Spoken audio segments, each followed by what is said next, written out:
আমাৰ ঘৰখনৰ বাউণ্ডাৰী ৱালৰ কাম আৰু হয়তো 2-3 দিনত সম্পূৰ্ণ হৈ যাব। পাছফালে চাব পাৰে কাম আৰু বেছি নাই, অলপহে আছে, প্লাষ্টাৰটো হ'বলৈ বাকী আছেগে আৰু। নমস্কাৰ, সকলোকে স্বাগতম জনাইছোঁ মোৰ এটি নতুন ভিডিঅ'লৈ। 10 বেগমান চিমেণ্ট হ'লেই কামটো শেষ হৈ যাব। এয়া গাড়ীত চিমেণ্ট অৰ্ডাৰ কৰিছিলোঁ, ঘৰলৈকে আনি দিলেহি। এতিয়া পানী ঢালি আছোঁ ৱালত, প্লাষ্টাৰ কৰিব হৈছে। প্লাষ্টাৰ কৰাৰ আগতে মানে পানী মৰাটো ভাল আৰু তেতিয়া অলপ মজবুতি হ'ব, পিছত নহ'লে প্লাষ্টাৰ কৰিলে ফাটি যাব পাৰে। সেইটো কাৰণে মাৰি আছোঁ অলপ পানী। অকল এবাৰমান দিলে নহ'ব, সদায় ৰাতিপুৱা গধূলি মাৰিলেহে আমাৰ মানে ৱালখন ধুনীয়া হ'ব, একদম মজবুত হ'ব। পানীহে মেইন। ৰাতি বৰষুণ দিয়েতো, দিনতে নিদিয়ে। ক'ৰ ৰাতি আজি বৰষুণ দিছে নো? দিয়াই নাইচোন। আজি নিদিলে কিন্তু। আজি নাই দিয়া, আৰু একদম পুৰা শুকান হৈ আছে। এইখিনি শুকাই থাকিলে দিয়াৰ লগে লগে এইখিনি মাৰি দিয়া, এইখিনি পানী দিয়াই নাই। গোটেই পাইপডাল ফুটা, পানীখিনি ওলাই ওলাই সেই মুখতে চুখতে গাতে চাতে পৰে। গোটেই পেন চেন তিতিয়ে গ'ল। গা ধুই উঠিছিলোঁ সেই মাত্ৰ, ৰাতিপুৱা শুই উঠিয়ে মোবাইলটো হাতত লৈছিলে। মোবাইলটো লৈ ল'লোঁ কাঢ়ি, এতিয়া মুখখন ফুলাই গ'লগৈ। ক'ত? দোকান যাম ব'লা, দোকান যাম ব'লা, ব'লা ব'লা, চিপছ কিনি দিম ব'লা, ব'লা নোযোৱা, ব'লা, খংটো চাওঁ ব'লা, দোকান যাম ব'লা, ব'লা। ঐ টচমাৰ দিছে মোক, মোৰ দুখ পাইছোঁ। মই দোকান গৈছোঁ। কাৰ লগত? তোমাৰ লগত। আৰে ছাতিটো কেলৈ এনে কৰিব লাগে? দোকান যাম বুলি কোৱাৰ কাৰণে অকণমান ফুচুলিছে। আহা আহ, সৰু ল'ৰা পোৱালি এনেকৈ ইমান মোবাইল চাব নালাগে দেই, গম পাইছে নাই? ছাতিটো মই দিছোঁ তাইক ল'বলৈ, আকৌ ছাতিটো ভালকৈ লোৱা নাই। দোকান আহিলোঁ আমি কণী ল'বৰ কাৰণে। তুমি কি ল'বা? গৰুৱে খুচিব, মোৰ পিছে পিছে আহা জল্দি। কণী লৈ আনিলোঁ দোকানৰ পৰা, আৰু চাহ খাবলৈ কিবা কিবি লৈ আনিলোঁ, পেকেট চেকেট। এইখন কাঁহীত চাব পাৰে আপোনালোকে, শামুক আছে, ধুনীয়া ধুনীয়া শিলগুটি আছে। নামচাই গৈছিলোঁ আমি 2 দিন আগত, তাত গা ধুওঁতে নদীৰ পৰা কস্তুৰী এনেকৈ বুটলি লৈ আনিছে। এইকেইটা হৈছে শামুকৰ খোলা, দেখিছানে? এইকেইটা শামুকৰ খোলা। এইকেইটা শিলগুটি, বগা বগা শিলগুটি, কজলা শিলগুটি, বহুত মজা শিলগুটি। তাই মানে কেতিয়া ভৰাই আনিলে মই পাত্তাই নাপালোঁ। আৰু কঁঠাল 3টা লৈ আহিছিলোঁ আমি বস্তাতে ভৰাই। ইয়াত 2টা কঁঠাল আছে, এই 2টা কঁঠাল কেঁচা হয়, আৰু পকাটো কঁঠাল এতিয়া মানে ফালিছে। তাই ৰাতিপুৱাৰ পৰা খাম বুলি কৈ আছিলে। মই বোলো নেখাওঁ, এতিয়া গধূলি খাম। নাই, তাই নুশুনে। কৈ বেয়াই ওলাইছে নেকি? আগটো বেয়াচোন। আগটো বেয়া দেখোন, পিছফালটো বেয়া ওলাব নেকি?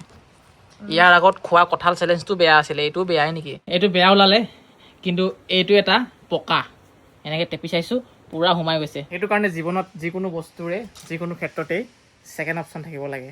এটা কঁঠাল বেয়া ওলাইছে, এটা কঁঠালটো খাব পাম এতিয়া। অপাৰেশ্যন কৰি দিছে মানুহজনীয়ে, এতিয়া ফালিব। ভাল ন? শক্তি আছে ফালিবলৈ। জিম যাওঁ দেখোন, ফাল পূৰা ফাল। মই তোৰিছে নহয় মাইকী, শক্তি নথকা। জয় বজৰংবলী। বঢ়িয়া। এই নহয়, গোটেইটো ওলাই দিব নালাগে নেকি? বেছি নাই ন। ওলাই দে। বস্তু আছে বহুত মজা আছে, মিঠা। I love you my beautiful wife. দেখিছা নেমু গছজোপাত কেনেকৈ নেমু লাগি আছে? জানো মই এইটো সৰুতে লগা নেমু হয়, আৰু বহুত বেছি টেঙা হয়। গোল নেমু হয় এয়া, অৰ্ণামেণ্টেল নেমু বুলি কয়। এই গৰমত দেখিছেনে কি কৰিব লগা হৈছে? চিলিণ্ডাৰ লৈ আহোগৈ। গাঁথনি আৰম্ভ হৈ গৈছে ইটাৰ, দেখিছে?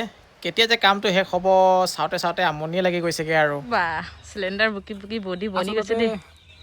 মানে অফিচত গৈ চিলিণ্ডাৰ আনিবলগীয়া নাছিলে, এই চিলিণ্ডাৰটো ধাৰ লৈছিলোঁ যোৱা সপ্তাহ বাইদেউজনীৰ ঘৰৰ পৰা। আজি তাকে মানে ঘূৰাই দিবলৈ আহিছোঁ, নহ'লে বেয়া হ'ব নহয়। আৰু এতিয়া আহিলোঁ আমি মিষ্টাৰ বৰ্মনৰ ঘৰত। ৰচুন বেপাৰ আৰম্ভ কৰিছে। ৰচুন ল'বলৈ আহিলোঁ, 2 কেজিমান, 1 কেজিমান, কিমান পাৰোঁ এতিয়া। ৰেট কেনেকৈ চলি আছে এতিয়া বৰ্তমান ৰচুনৰ? 140। এতিয়া মানে আন ছিজন হৈছেতো, দামটো অলপ বাঢ়ি যায়। ৰঙালাওটো কিমান?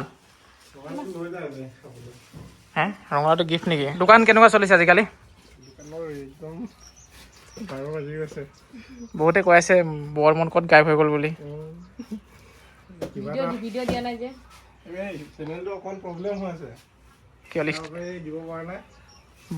এই ভিডিঅ' দিব নোৱাৰা হৈ গ'ল নেকি? বস্তু বাহিনী লৈ ল'লোঁ অলপ বৰ্মনৰ দোকানৰ পৰা। আলু ল'লোঁ, ৰচুন ল'লোঁ, এইটো কি ৰঙালাও, তেল চেল, যত যিমান যি কাম আছিলে সকলোবোৰ কৰি আহি মাছ আৰু মাংস 2টাই লৈ আহিলোঁ। মাংসটো ৰাতি খাম, মাছটো এতিয়া খাবলৈ কাৰণে মই এয়া গৰম পানীৰ পৰা ধুলোঁ, ভোল বইল কৰিছোঁ। ইয়াতে মানে মাছখিনি দি দিম।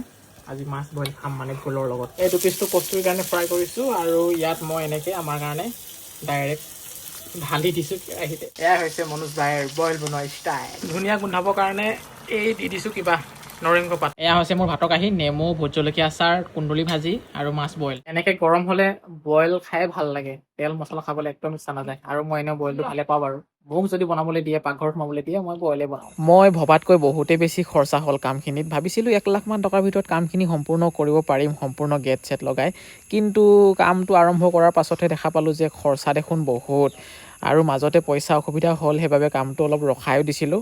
ৰাতিপুৱা এবাৰ পানী দিছিলোঁ আৰু এবাৰ দিব লাগিব। এতিয়া সন্ধিয়া হৈছে, 5টামান বাজিছে। দুজোপা নাৰিকল ৰুইছিলোঁ, ইয়াত এজোপা আৰু ইয়াত এজোপা, কিন্তু চেহেৰাটো ইমান ভাল হোৱা নাই, বেয়া হৈ আছে।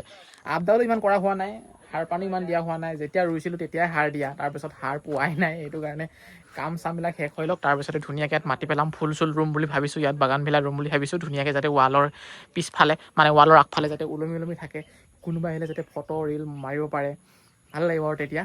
আৰু পাৰ্মানেণ্ট ফুলবিলাকে মোৰ ৰুবলৈ মন যায়, যিবিলাক ফুল ৰুলে বছৰ বছৰ থাকি যায়। ৱাল প্লাষ্টাৰৰ কামবোৰ ক্লিয়াৰ হ'লেহে কালাৰটো মাৰি দিম বুলি ভাবিছোঁ, নহ'লে আকৌ চিমেণ্ট টিমেণ্ট লাগি লেতেৰা হৈ যাব নহয়। 1000 ইটা আনিছিলোঁ, এটাত 12 টকাকৈ। ইমানখিনি ইটা এতিয়া বাকী আছে, কামো আছে বাৰু, জোখত হৈ গৈছে। বেছিও নহ'ল, কমো নহ'ব। জিম আহিলোঁ, জিম মাৰিলোঁ। 4 দিন জিম অহা নাছিলোঁ, য'ত ত'ত ঘূৰি ফুৰোঁতে এনেকুৱা লাগিছে যেন 4 বছৰমান জিমলৈ অহা নাই মই। হ'লেও আজি আহি ভাল লাগিছে, মানে সদায় আহি আহি অভ্যাস হৈ যায়তো, এদিন নাহিলেই বহুত দিন অহা নিচিনা লাগে, মনটো বেয়া লাগি থাকে।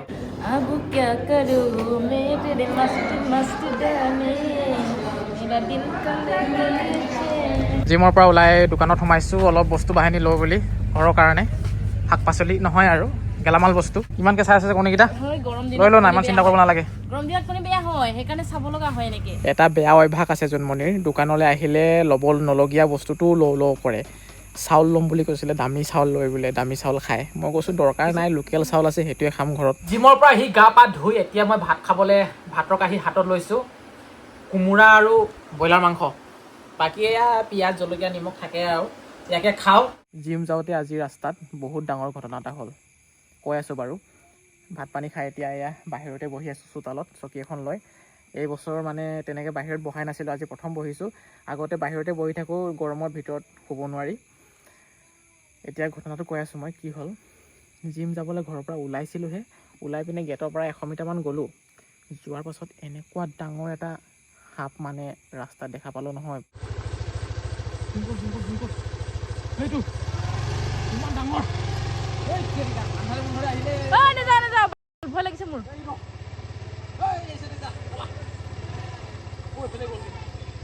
আপোনাৰ ঘৰ ফালে গ'ল। ইমান ডাঙৰ থাকেনে? মানে খোজকাঢ়ি নাযাওঁ। ইমানেই ভয় লাগিলে, মই সেই বস্তুটো দেখিলে বহুত বেছি ভয় খাওঁ। মই বিৰাট ভয় কৰোঁ, মানে মই দেখিলেই ভয় কৰোঁ, বাকীটো দূৰৰে কথা আৰু, মানে নামটো ক'লেই মোৰ ভয় লাগি যায়। আৰু জিমৰ পৰা আহিয়ে ফেনাইল বটল লৈ গোটেই ভিতৰে বাহিৰে পূৰা ফেনাইল ছটিয়াই দিছোঁ, কাৰণ যাতে ভিতৰত কেনেবাকৈ প্ৰৱেশ নকৰে আৰু, কাৰণ বিৰাট ভয় লাগে মানে, বাকী যি হওক নহওক বিৰাট ভয় লাগে মোৰ। সেইকাৰণে পূৰা ফেনাইল ছটিয়াইছোঁ ভিতৰত। ফেনাইলৰ গোন্ধত থাকিব নোৱাৰি, মই বাহিৰত বহি আছোঁ মানে, কাৰণটো সেইটোও হয় এটা বাহিৰত বহাৰ। ভয় লাগে, বহুত ভয় লাগে মানে। আমাৰ ওচৰে পাঁজৰে যি কেইঘৰ ঘৰ আছে মানে, মই গম পালোঁ এতিয়া যে কাৰোবাৰ ঘৰত মানে ঘূৰি ফুৰে মানে, সেইকাৰণে বাহিৰত বহি আছোঁ। এতিয়া ভয়ো লাগি আছে অলপ অলপ। মোৰ মানে সেই বস্তুটো দেখিলেই ভয় লাগে, নাম শুনিলেও ভয় লাগে, বাকীটো নকওঁ আৰু। এইটো ভিডিঅ' মই ইমানতে শেষ কৰিছোঁ, আকৌ লগ পাম বেলেগ এটা ভিডিঅ'ত। আজিলৈ গুড নাইট বুলি কৈছোঁ।